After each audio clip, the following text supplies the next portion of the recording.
Okay, actually I think I will begin.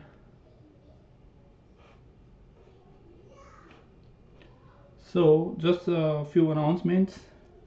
I sent message about project. I was just explaining a few things before everybody else joined. So there's a new channel here, and everything about the project is here. This screenshot shows you who you have been paired with to work for the project. Find your people, contact them if they do not contact you, and start working on this. I'm looking to get a looking to get this back from you guys before our session next week on Monday. There will be no session on Friday, this week Friday, so use that time wisely on working on this project.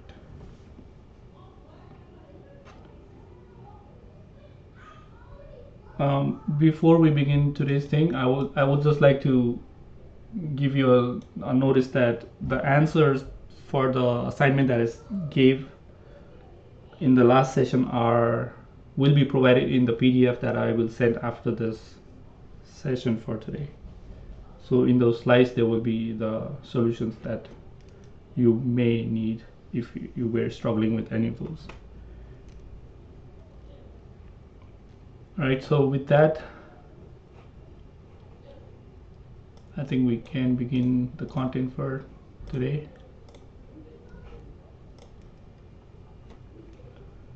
You all able to see my screen, right? Yeah. Okay. Okay. Thank you. So welcome back. In today's session, we will learn about Match-Case and Comprehension in Python with some examples. But before we get there, we will have to quickly cover dictionary data type that we are yet to learn from session 2, data types. So without further ado, let's get started. I want to begin with asking this question to you. What data type would you use to create a phone book or a contact list? Based on whatever you have learned so far, last 4 sessions, what do you think? Which data type would be best if you were to create a phone book or a contact list?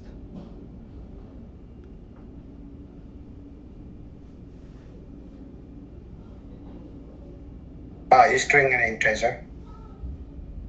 2 different. Okay. All right. Anybody else with other ideas?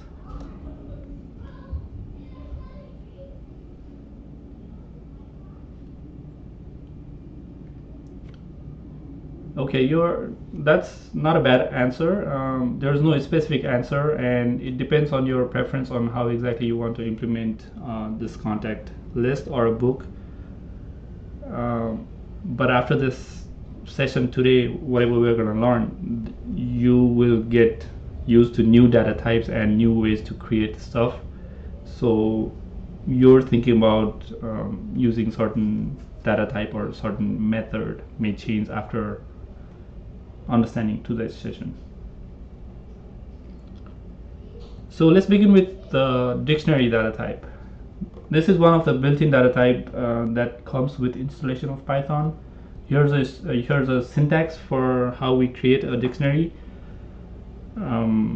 It's just basically the thing you have to remember here is stores different data values or different data types in key value pairs. And dictionary is a mutable sequence used to store data in key value pairs. The syntax here does not strictly have to be in multiple lines. You can do this same thing as a one-liner like this, but again, the important point is there are keys and values for each item. So first item is key 1 value 1 separated by colon. Second item is key 2 value 2 separated by colon, and there can be multiple value or multiple items, as many as you want. Each of those items separated by commas in between. As you can see, dictionaries are written with curly brackets. So it starts with this curly bracket, ends with curly bracket, similar to how sets were written. We saw example of sets in last few sessions. But unlike in sets, or unlike in set data type, here in dictionary data type, there are values stored in key value pair again. So that's the main point you have to remember. Dictionaries are mapping between keys and their corresponding values. So what do you mean by keys and values here? For example, let's go back to our phone book example, right? So if I'm to store information about a contact, key 1 may be name or first name, key 2 may be last name, key 3 may be phone number, and the values will be those values for first name, last name, phone number, or whatever else you want to store for that particular person. So this dictionary may be person 1, another dictionary may be person 2, and then I'll store all these dictionary in a list or something else to create my phone book. At least that's the idea, right? So another thing you have to remember is these keys must be uniquely identifiable. We cannot have two different keys with same, or two different items with duplicate keys. Both keys and values can be referred to by using the key name. So we do not use index numbers that we used in strings or list to access individual item, but here we will use this key as indexes to access individual items or the values within that. And we will see examples later on.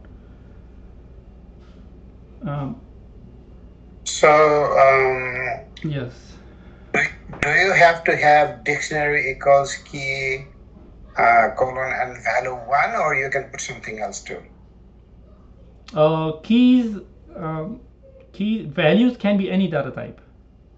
Okay, so instead of value 1, value 2, it can be integer values or bunch of strings, pretty much any data type.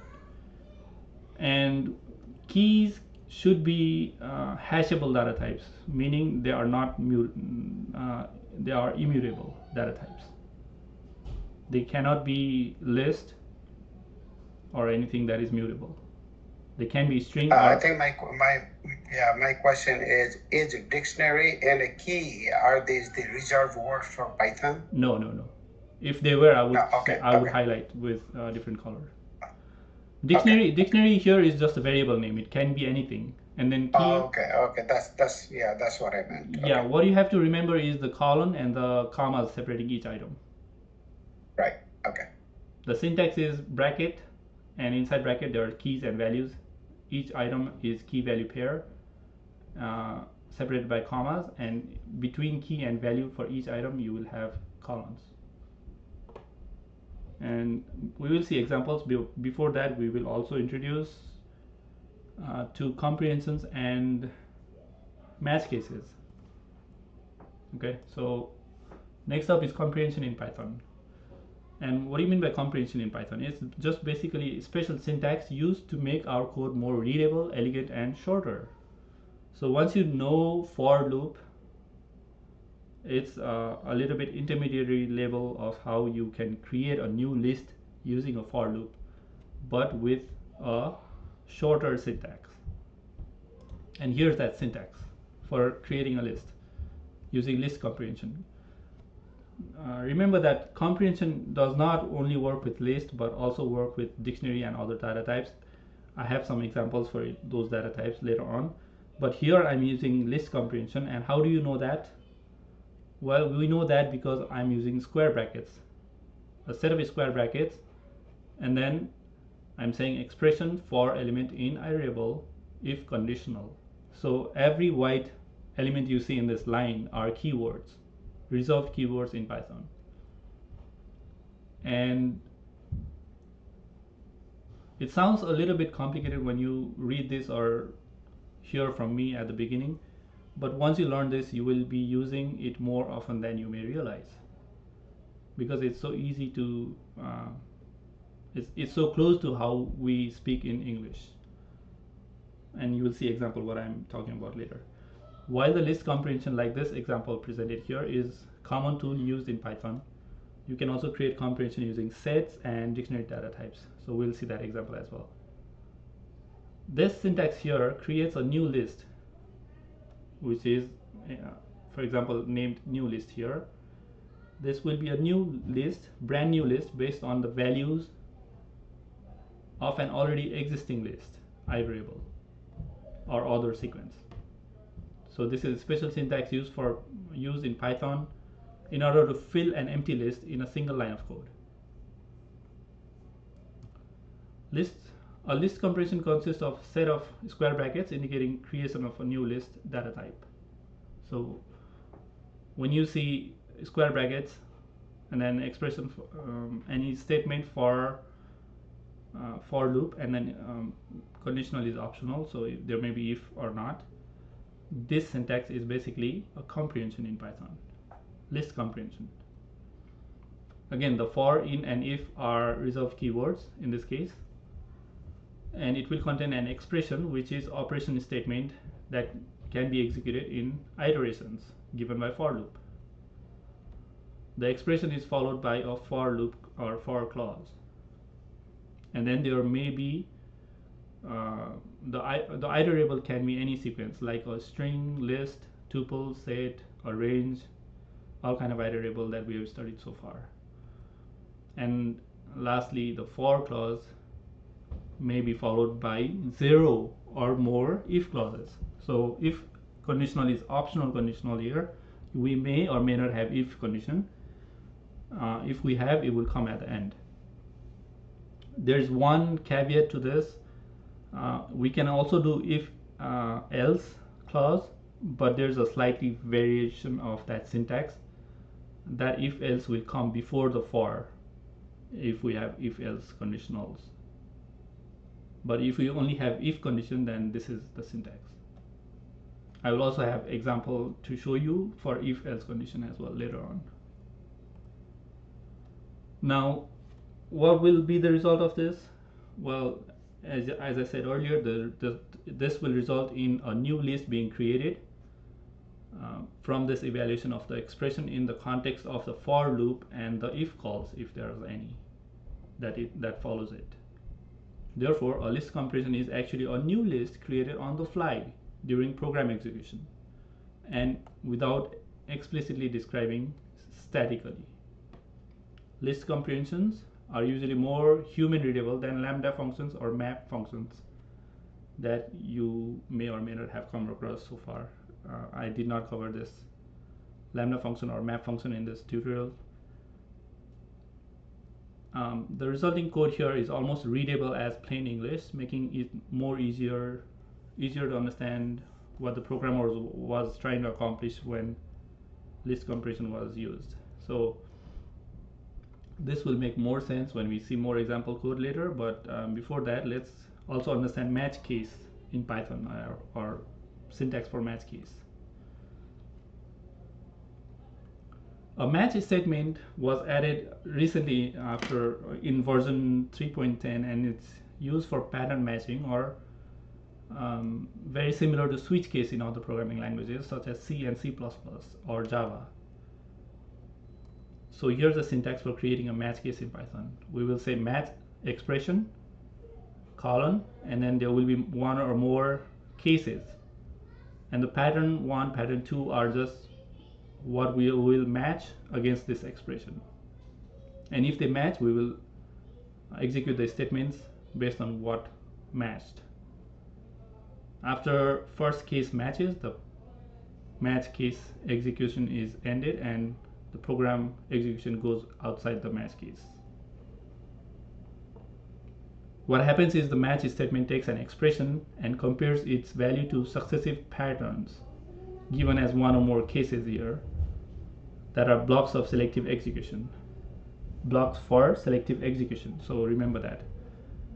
We will evaluate this expression and then match against individual pattern. Whatever pattern matches, that block only will be executed.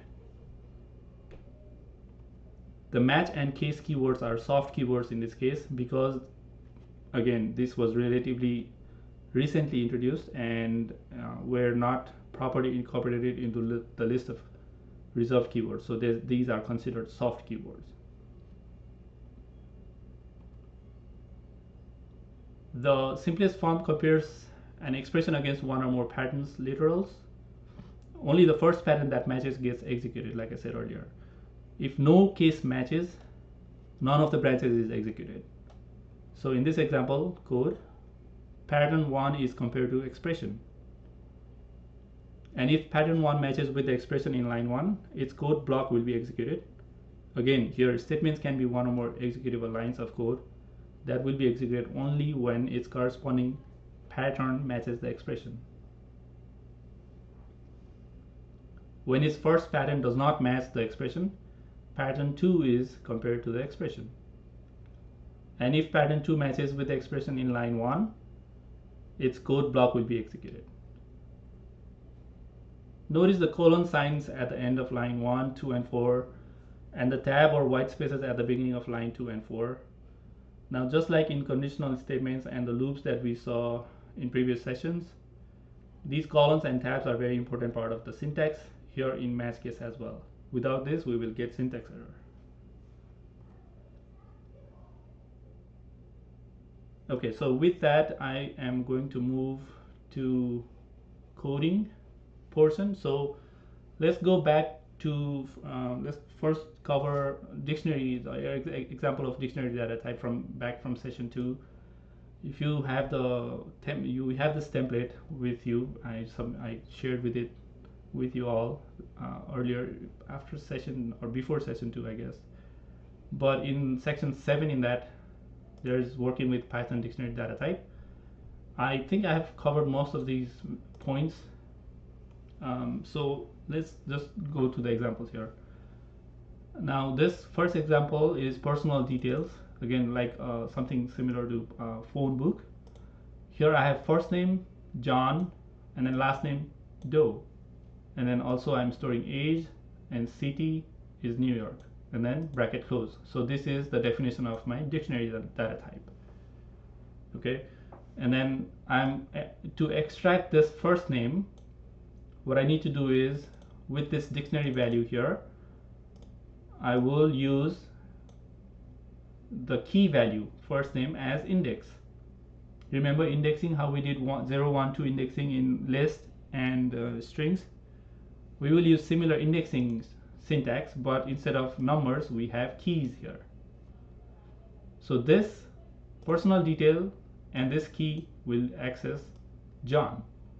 And then I'm printing out or storing that John as a uppercase J, which already is in this case. So let's just print out and see what it gets. First name is John.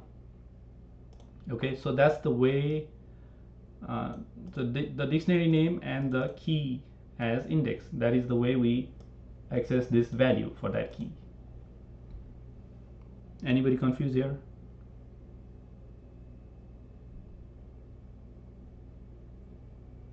No? Okay. So instead of that fn equals personal details, how about if you just say print personal detail instead of fn? Yeah, you can do that too. You can put this whole thing in this and you will just get John instead of my first name is John. Okay. Alright, so here I'm just printing the type of personal detail. What do you think it should give? Type of this data type. It will say dictionary is this is a class dict data type, which is a dictionary. So this is something not list, not set, not a tuple. It's a dictionary, which is different from any of those. Okay. Here's another simple dictionary. I'm doing it in a one-liner instead of doing multiple lines here. And again, alien 0 with index by the key here, color, will give me this value, right? And then new point is alien 0 point, which is this key. So that would be this value, new point. So I print green first, and then users earn 5 points based on this variable.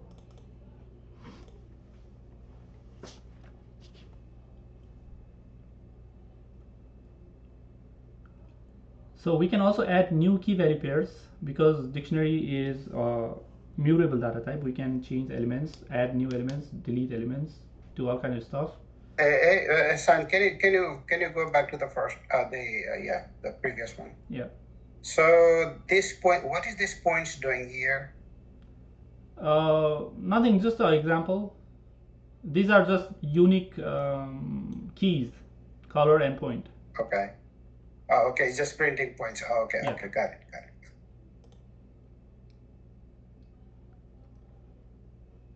The values you saw, values can be any data type. Here in this case it's a string, here this is integer. The keys have to be immutable data type, like a string. It cannot be a list, which is a mutable data type. So here we are adding new key value pair. At the start we have 2, like in the previous example here. We're printing alien 0, the whole dictionary, and then we're adding X position to this dictionary, which is a new key, and the value would be 0 for that key. Y position is new key, and the value will be 25 for that, and then we're printing back again after the change. So this was the initial dictionary after adding 2 new key value pair. This is the first key value pair, and then this is the second key value pair. Make sense? Anybody confused here?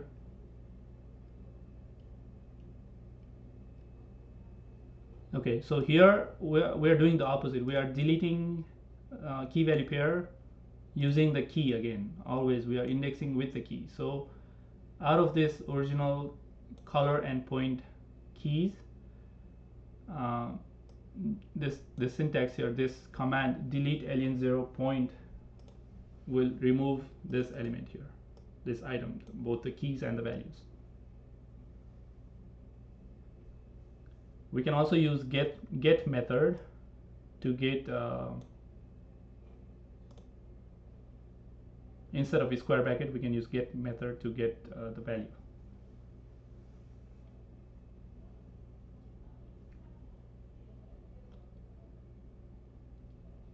And what if there is no, what this example is trying to show is the get method requires a key at the first argument. So this point is the key, and then this argument is optional, and if you pass the value to be returned if the key does not exist. So what happens is the point key is not there right here, and when we define alien 0, points key is not there, but when we try to get the point and specify the value,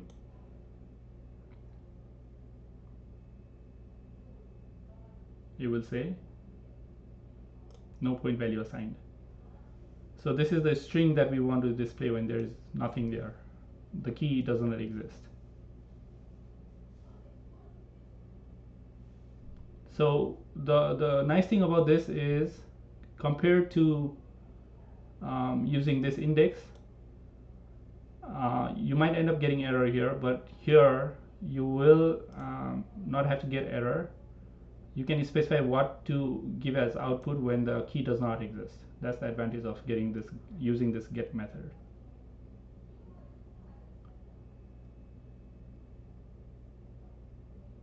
Okay, so there are 3 built-in method that comes with dictionaries.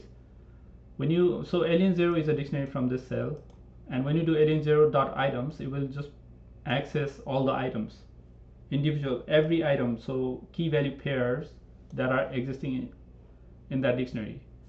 The keys method only gives you the keys, the color, the speed, like that, and the values will only give you values for that keys, green and slow. So let's just quickly print all of those, and you will understand what I'm saying. So this key, when we do dot items, it is giving all the items as a list, so enclosed in square brackets separated by commas. When we do keys, it only gives a list of all the keys. When we do values, it gives a list of all the values that are in the dictionary.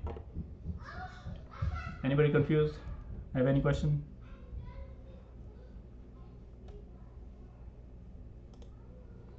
If not, this is all I have for dictionary. So we're going to move to the content, actual content from today, match case and comprehension. So let's begin with comprehension. Let's see some examples. So why do we need comprehension again? Who remembers?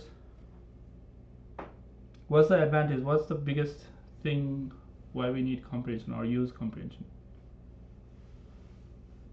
It makes our code shorter, and rather than specifying, okay, see this example here, this is like conventional way of how people would, before comprehension existed, people would create a new list and add items individually to that list, the items coming from another list maybe, right? And then that's how they created a copy of this list. So let's run this. There is a list of names here, and then my list is just a copy of that same list. I'm printing my list, which is exactly the same as this name list. And how did I get there? Again, I started with an empty list, and then I used for loop to iterate the names over that list, and then for every name I appended that name back to this empty list. That's how I came about creating this copy of that list. Now this same thing can be done using comprehension in one liner instead of using 6 lines or maybe 4 lines. So remember the syntax for comprehension. This is a new list, expression for element in iteration if conditional. So if conditional is optional. So let's say I will start with this again, and this expression here is, in our case, name.title, right? And then for element in iterable will be for name in names. I'm just using the same thing here, copy pasting to create a list comprehension to show you how list comprehension is created exactly. And then we did the for element in iterable. If conditional, in this case we don't have if statement here, so our comprehension just looks like this. And we need to print, right? So nothing gets printed. Let's copy the print statement, and it should come out exactly like this here, which it does. So instead of doing all these 4 lines, I'm just doing 1 liner here. Anybody confused here with this? This is the basic way to use a comprehension. Everybody understand what's happening here? This new list was also here, but in this cell I'm creating this recreating this new list or variable data list called my list on the fly. So even if I do my list 1, which is totally new from this my list, this will still run and still give you that created my list 1 created on the fly here. See that?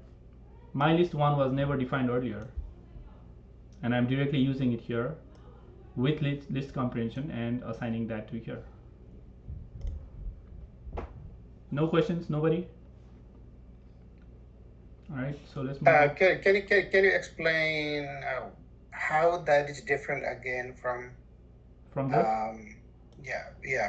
And it is not different. It is not different. We are just writing it differently. This is a shorter syntax of doing the same thing. Instead of using so on the first one you have my list, which is an index, right? Which is this is an empty list. Empty list, right? Correct. Yeah. And we started with the same empty list here, right? We started with the same empty list. Oh, okay, all right. And then I populated. I started with, remember the syntax is here? I gave you a copy of syntax here. So expression, what is our expression? Name.title, right? So I start with this expression. So I paste that here. which is this expression. Okay. And then I need for element in iterable. So for element in iterable, right? And then if conditional is optional. In this case, I don't have any if conditional. So this is where I end. Okay. And this will give exactly the same as this. Okay. So in every cell, I'm just giving you a copy of this syntax that needs to be done or followed, just so that you don't get confused. Okay, so next one is, so this was creating a list on the fly using existing list as iterable, right? Next example, we will use range function as iterable. So here I am using for item in range, and rest of them is pretty much the same. So again, I will start with an empty list, but on the fly I have to add expression first. So expression in this case is item times or item to the power 2. So basically here this code is giving me squares of each item given by this range from -1 to 10, right? So square of each item is here. And then I'm doing the same thing with list comprehension here. Item, so this is the expression part, item to the power 2, and now for element in iterable, which is for item in range -1 to 11, and then there's no if conditional, so I will end here, and I need a print statement again. So this is also creating same thing as this, but using list comprehension in just one-liner, just one line instead of all this bunch of lines. Hey, Sam. Yes. So what is maybe you have taught it, but it's okay. You can have forgotten. So for item in range of -1 and 11, what is? So -1 is the start value, and 11 is the end. So it will end before this 11. It will end at 10. Oh, okay. So I don't have the step size here. In range, you can also provide a step size, but since I did not provide a step size, by default it will be 1. I can also do comma. So I can also do. Okay. I can also do printing the squares. Yeah, okay. I can also do comma 2, and then that will print. That will jump by 2 every time. So instead of -1 and 0, it goes to -1 and 1, and then 3, and then 5. This is just a step size. If I do not specify step size, it's by default 1. So all the items are incremented by 1. -1 up until value 10. Good. And by this expression, I'm squaring it, yes. Remember, expression comes first. So my expression in this case is power of 2. For every item that I get from this range, I'm doing the square and adding to this list, just like append method that was here.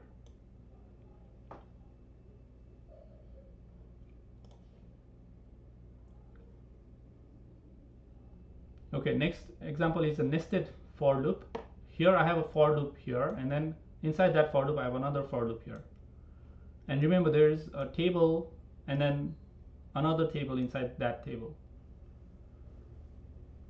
Okay, so how do I know that? Because I'm appending values to the inner table and then also appending that set of that list into this master list or the outer table. And then this code is just creating a printout of everything that happened. So let's run this and you will see multiplication example. Multiplication table of 1 and 2. Why just 1 and 2? Because I'm using range here, starting from 1 and ending at 2 before this 3. So this range only goes from 1 and stops at 2. And for each of those values, I'm creating multiplication table here and appending each row to this table, and then the whole table is then appended to the outer table. So when I print for table in table, for each row in that table, I will print each row and then print a blank line in between, which is this. That's how we got this. And to redo this in list comprehension, again, follow this syntax: expression for element in iterable. We don't have if condition yet, so this is where we stop. But now we have two for loop here, right? So how do we handle that? Let's start by doing the same table. And for printing out, I need the same print statements.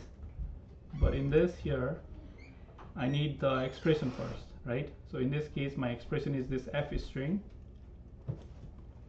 So I paste that here. And that f string is in this for loop.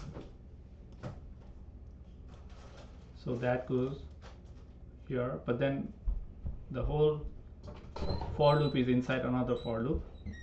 So I need another square bracket here, because there's two square brackets, remember? And then that goes with this for loop. I know this is a little confusing, you need practice. We do not see any underline for potential error, so let's try to run this. And there we go, we get the same output, right? So now you might be wondering why in this case I'm using two lists here and here. This is list inside a list, nested list. And that's because we have nested list here as well. There's a list, and inside there we have bunch of lists. You can say this is a two-dimensional list, but that's the example.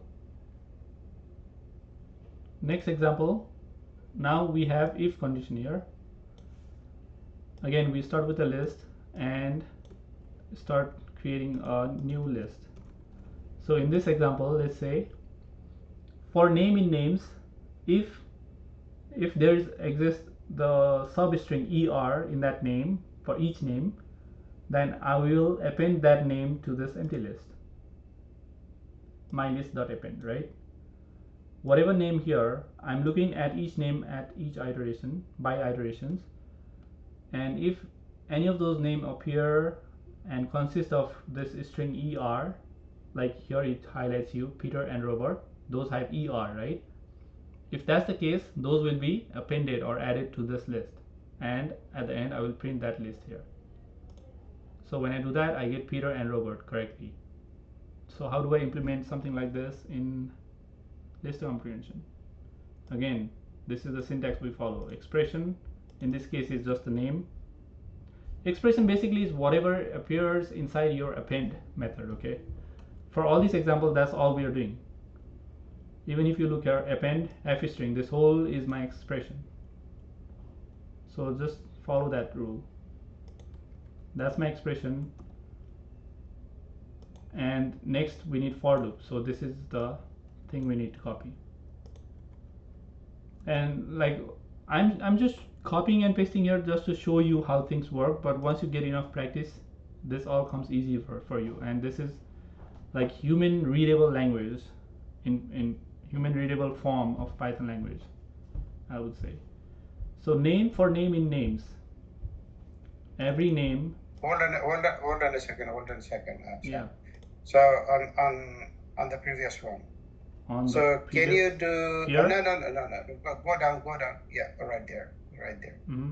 So on line 5. Yeah. Yes, on line 5. Can you just do delete that er, but just put the r only? So if we just put r, every element, every item here that has r will appear on this list. Yeah. Okay. Yeah. There's a project question that also uses comparing substring of a string. So this is something similar to that.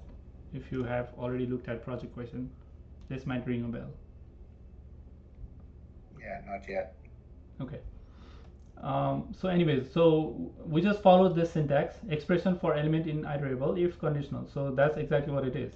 Name for name in names, for name in names came from this for loop. If er in name came from here. So you want me to replace this with r as well? We will end up getting the same. So I keep forgetting the print statement. So Peter, Robert, Victor, same as here, right? If we do er, we will only get Peter and Robert because those are the only one with er. Okay, next example, we don't have too many left here, and then we will move to next one, which is a switch case. Here I have a names list, and then I'm creating a new list out of that, but I have two if statement inside a for loop, or nested if statement. So I'm first checking er, and then I'm also checking out of those that appear with pet in that name. And if both of those, then only then I'm appending the name to this new list. And only Peter has satisfied those criterias, appearing with er as well as pet. Right? How do I implement this? It's pretty similar to what we had. Again, we start with the same empty list and end with same print statement. So before that, we have to fill up this empty list, right? So expression again is already the same name here. And then for element in iterable, I use the same for loop we had previously. And now we have the if conditional. So here in this case, we have two if conditional. And does it matter which one we use first? What do you guys think?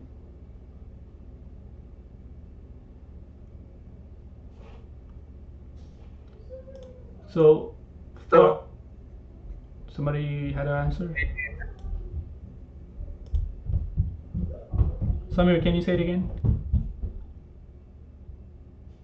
What if we use the second if with the pet?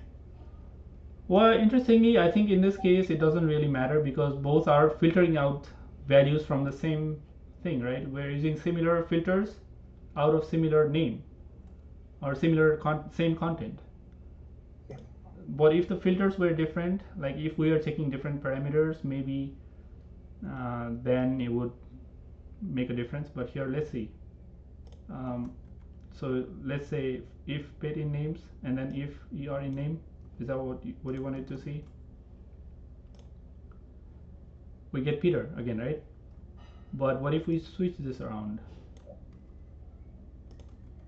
That comes first and then that comes, we still get Peter.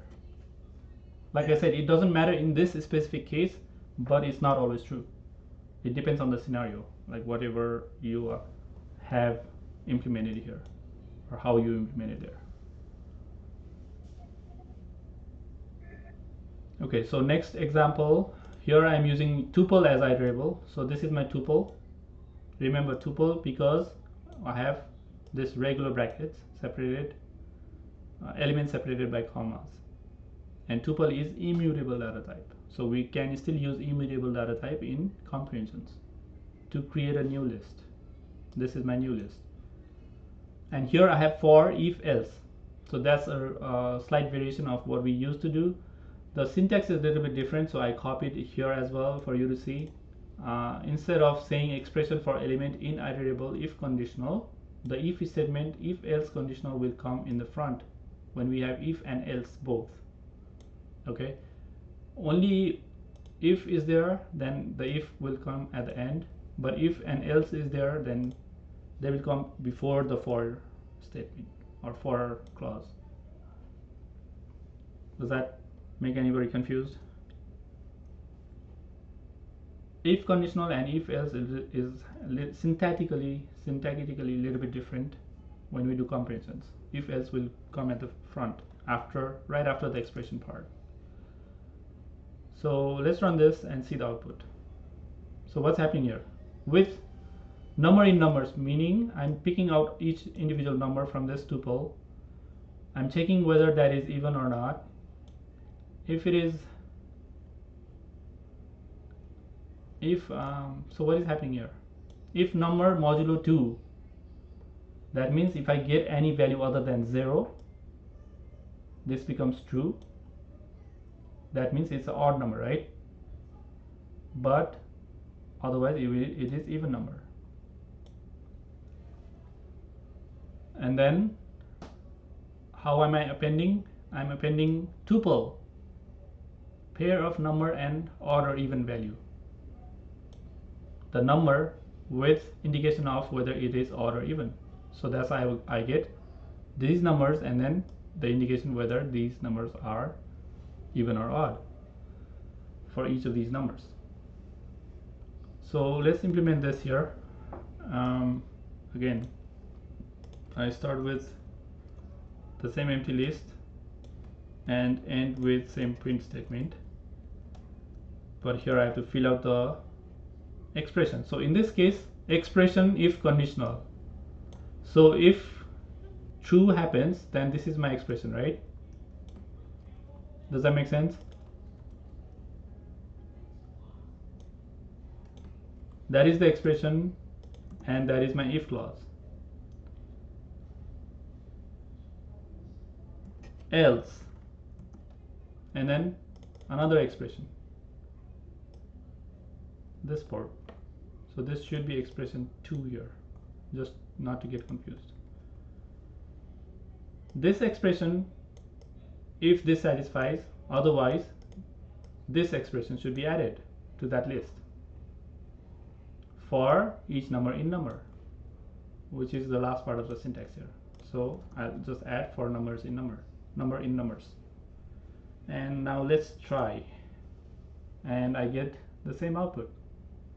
So the key thing to remember is if conditional if expression is a little bit syntactically different from the rest of the comprehension syntax. Two more examples. Set comprehension. I'm just giving you the example here. It looks very similar to list comprehension we have done so many times already today. The only difference here is the bracket that we used, and that makes the real difference because this creates a set instead of a list, and that makes it a set comprehension instead of a list comprehension. Apart from this bracket, the two major difference is in set comprehension the output will not contain duplicate items because by default set doesn't have any duplicates. That's inherent by the nature of sets.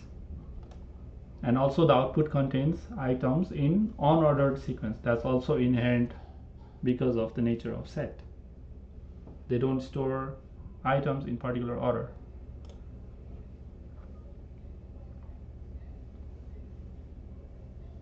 So when we started by order, right? -1 to 10, just like in the previous example earlier. But when we got the set output, there is no particular order. That's what I meant by saying unordered sequence. Again, why are we getting this unordered? Because it's the set. They don't maintain any order. Dictionary comprehension is also pretty similar. We started with this list here, and instead of this square bracket, I have curly brackets again, similar to sets that we did earlier, right? But now, again, we just studied dictionary. How do they store stuff? In key value pairs. So here's the key and value. Item and item times to the power of 2 for each item in the numbers list. And then we use the items method that we also just learned today to print each item. By printing each item, we are just printing tuples, key value pairs. Confused anybody here? Anything confusing about comprehension at all? We only have 3 more examples of match cases and we should be wrapping up for today. If you don't have any questions, I can move on. Okay, so match case, again we just went over the syntax. Let's say we have a variable status, right, and the output is none. Why? Because I'm setting that as my default output with a non-data type. And if you are familiar with web page creation or web page, anything you do on the website, if you get errors, there are certain codes for those errors, right? Sometimes you end up getting 500, you end up getting 400, depending on what you see or do not see, or where the server is down or the client is down, whatever happens, you end up getting some code. So let's say those status code is 400 and then output is none for default. I'm comparing that status with the match case, and each case I will get different outputs. If the case matches, if the status matches with case 400, I should see this. If it matches with 405, I should see this.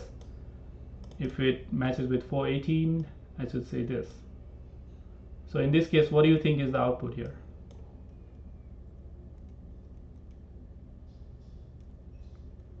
Bad request. Why? Because the case matches with 400, right? Good answer. Yeah. Anybody confused here?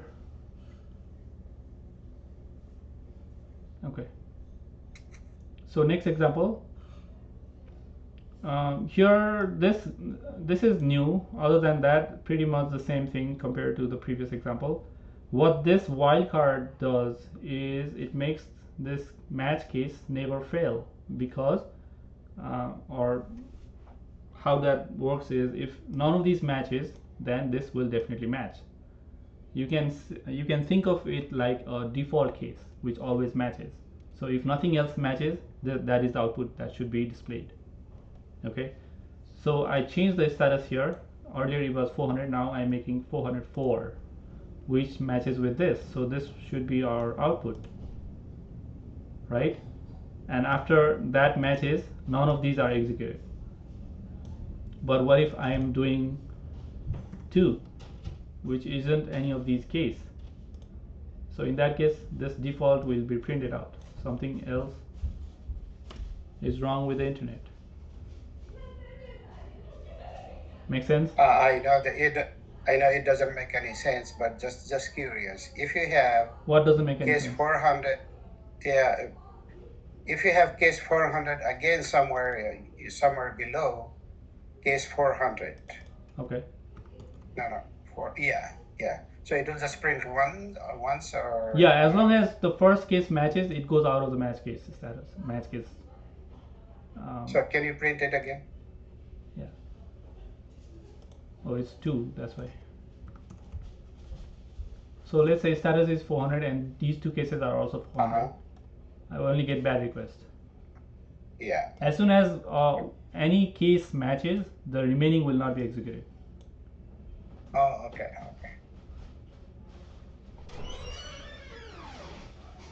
Okay. Any questions? Anything else? So you can, this is like a default case. It always will match. If something else, if none of these matches, then this will be printed out. And another thing you have to remember is this cannot be your first case or even anywhere else. This always has to be the last one. So what you're saying in case underscore colon, what the default case will always match.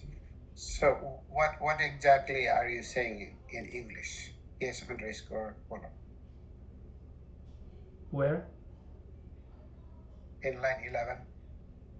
Right there. This is this variable. This is just a variable name, but it acts as a wildcard. It acts as a wildcard. Yes, it is variable. Okay. We saw this in we saw this variable in last session as well.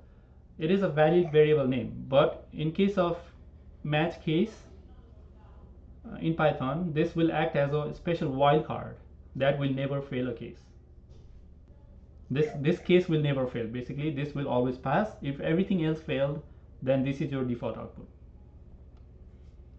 Okay. With this underscore, that's what happens. So here I switched underscore around with this. I put that up here, and as soon as I do that, before even running, it is giving me something right here. Okay. And what do you see there? Irrefutable pattern is allowed only for the last case statement, right? So this only should be your last case. It cannot appear here, it cannot appear here, nowhere else, only the last one.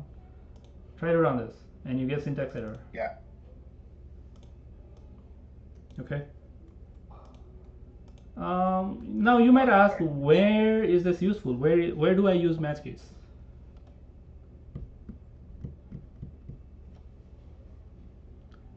And the typical answer is it can replace a bunch of if statements. Like if you're comparing status with another value and then comparing status with another value again, you could implement this exactly the same code implemented with 4 different if statements.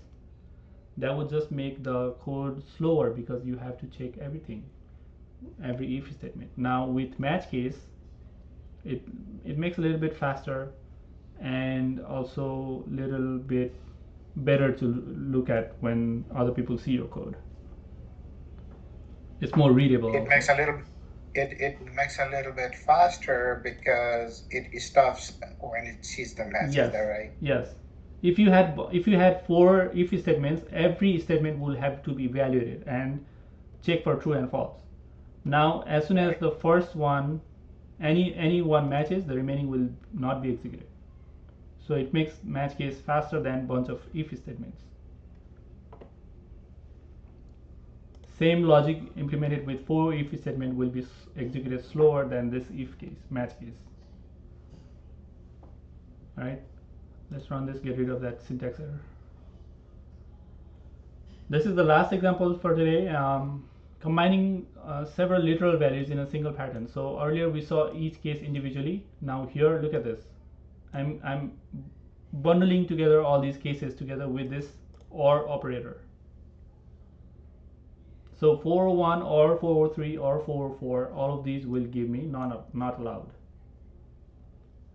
Other than that, it's pretty much the same example from above. So in this case, the status is 404, and that goes here, not allowed. Not found, sorry, because this is the first one, right? I almost got confused there. So let's make this 401, and then we should see not allowed. Make sense? Any questions from today?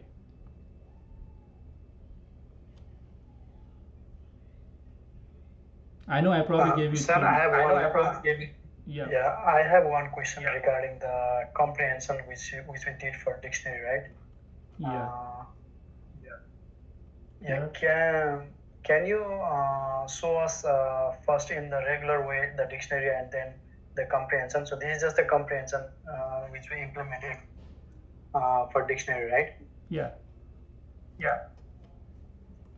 So can you just show us like in a regular way which you show us like a for loop, right? The regular for loop and then the that comprehensive thing. Similarly, can you show us for the dictionary as well? Okay. Sure. Okay. For this example. So square equals to this empty dictionary. Yes. And then for every item in range that value, or no, we need numbers. And then for every item in numbers, I will do squares indexed by that item, which should give me item power 2. Samir, can you mute yourself? I'm getting an echo of myself. Thank you. And there we go. Right? Now this is printing differently because I have different print statement than this. If you want to see the same way, just replace that with. with this print statement, and you see that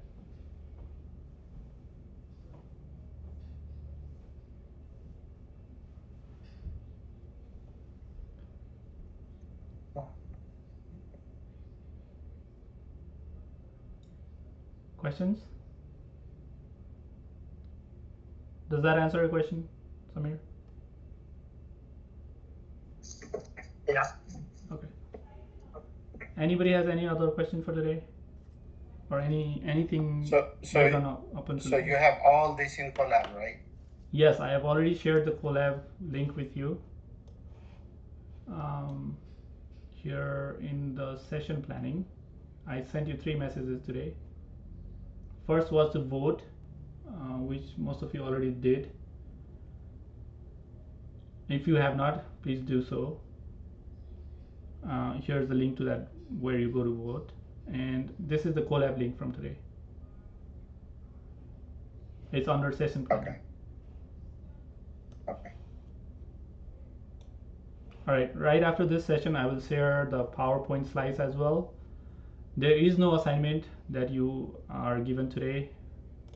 However, I have in the slides, I have reattached the project slides. So if you have any questions, you can ask me, or else we are done for today.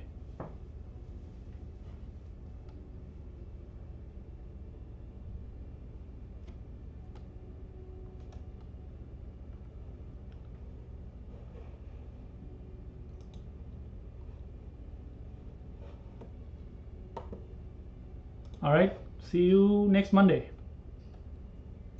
All right, thank you.